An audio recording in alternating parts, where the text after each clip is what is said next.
এটা আমার একটা প্রশ্ন। না না বুলু সাহেব, আপনাকে এই কারণেই আমরা এখন উন্মুক্ত করে দিয়েছি। ঠিক আছে স্যার, আপনার যে দাবি, আপনার যে পরামর্শ, এটা কিন্তু এটা আপনার স্যার বিটিআরসি গ্রহণ করেছে, তাই না? ঠিক আছে, তো এখন আপনি ছিল স্যার, এইজন্য হ্যাঁ, আমি এটা বললাম যে ঘটনা আমি এটা বলেন, দেখছি। এখন বলেন। এখন প্রশ্ন আছে স্যার, এই যে আমি 4টা কার্ড নিয়ে আসছি বিভিন্ন কোম্পানির, যেখানে লেখা আছে 2 দিন মেয়াদ, 19 টাকায় 2 দিন মেয়াদ।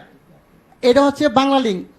এখন আছে 19 টাকায় আপনার 24 ঘন্টা মেয়াদ রবি, আর এয়ারটেল আছে 19 টাকায় 31 দিন 3 দিন মেয়াদ, আর গ্রামীণে 2 দিন মেয়াদ। আমার প্রশ্ন হচ্ছে এই জিনিসগুলো কি স্যার পচা যায়? এটির মেয়াদ থাকবে কেন? আমার প্রশ্ন হচ্ছে মানুষের টাকা আপনি মনে করেন আমরা যদি 20 কোটি লোক হই, যদি 20 টাকা করে ভরি, আর একদিন সবাই কথা বললাম না, কত হাজার কোটি টাকা এই কোম্পানি নিয়ে যাচ্ছে, সিস্টেমের মাধ্যমে নিয়ে যাচ্ছে। এর আগে আমি বলেছিলাম, একটা নিউজে দেখাইছে 17 মিলিয়ন ভিউ হয়েছে। ওদিন থেকে উচিত ছিল এই সিস্টেমটাকে বাংলাদেশে বন্ধ করে দেওয়া। আমি বারবার বলেছি গরিব মানুষ ভিক্ষা করে, সে 20 টাকা ভরে, আপনি হয়তো জানেন না। আজকে বললাম সে তার মা মারা গেছে, বাপ মারা গেছে, সে কথা বললো না, তার মানে আমার টাকা চলে যাবে? হয় কেন? এই গ্রামীণ ফোন কোম্পানি বা অন্য কোনো কোম্পানি এরা কারা? এরা আপনাদেরকে না জানে হাজার হাজার কোটি টাকা সিস্টেমের মাধ্যমে নিয়ে যাবে। এটা কিন্তু স্যার সহ্য করার মতো না। প্রথম প্রশ্ন হচ্ছে এটাকে আজকের মিটিং এর পর থেকে কিছুক্ষণ পরের মতো আপনারা দিবেন, যাতে বাংলাদেশের কোন জনগণের একটি টাকা যাতে না যায়। এটা আমার দাবি। কত হাজার কোটি টাকা আপনি এই ব্যবসাটা আমাকে দেন, লাইসেন্সটা আমাকে দেন। আমার যে ব্যবসায়ী আছে 15 লক্ষ বাংলাদেশ, আমি কিন্তু লাইসেন্সদারি প্রতিষ্ঠান, আমরা এফবিসিসি এর মেম্বার। এই লাইসেন্সটা আমাকে দেন, আমি বাংলাদেশে ব্যবসা করি। এই টাকা আপনার সরকারি খাতে কত টাকা লাগে আমি দিব, এই কোম্পানিকে পাচার করার জন্য দিব না স্যার।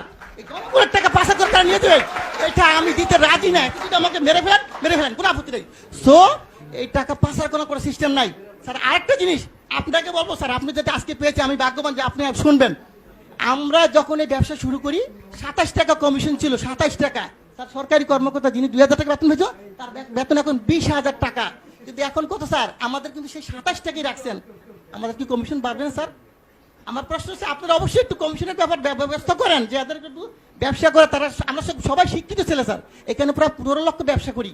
আমরা যারা ব্যবসা করি কোটি কোটি টাকা কামিয়ে দিচ্ছি, কিন্তু আমাদেরকে তো দেখবেন স্যার। আরেকটা কথা, টেলিটক আপনি হয়তো জানেন না। এই টেলিটকের ব্যাপারে আমি একবার বলছিলাম, বিটিআরসি 22 আমি হিন্দু, উনি সম্ভবত আমি জানি না, উনি আমাকে বলে এটা দায়িত্ব তো বাবা আমার না রে ভাই, এটা দায়িত্ব হইলো কার? বিটিআরসি না, টেলিযোগাযোগ। আমি ঠিক আছে, আমি যে স্যারকে পাই বলবো স্যার, আমার আপত্তি স্যার যদি মাইন্ড না করেন, আপনি দায়িত্বটা আমাকে দেন। আমার ব্যবসায়ীরা সবাই মিলে আমরা করি।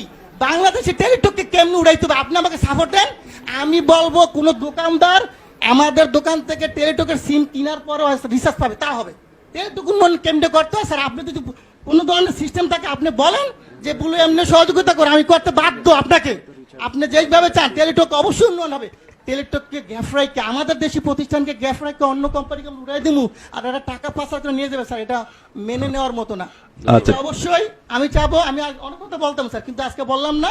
এই বিষয়টা আমি চাই যে আপনি টেলিটকের উন্নয়ন করেন, দেশের টাকা দেশে থাকুক। আর এই গ্রামীণ কোম্পানি বা অন্যান্য কোম্পানি মিনিট যে সিস্টেম করে নিয়ে যাচ্ছে, এটা স্যার বন্ধ করে দেন আজকে থেকে স্যার। ঠিক আছে আপনার জি।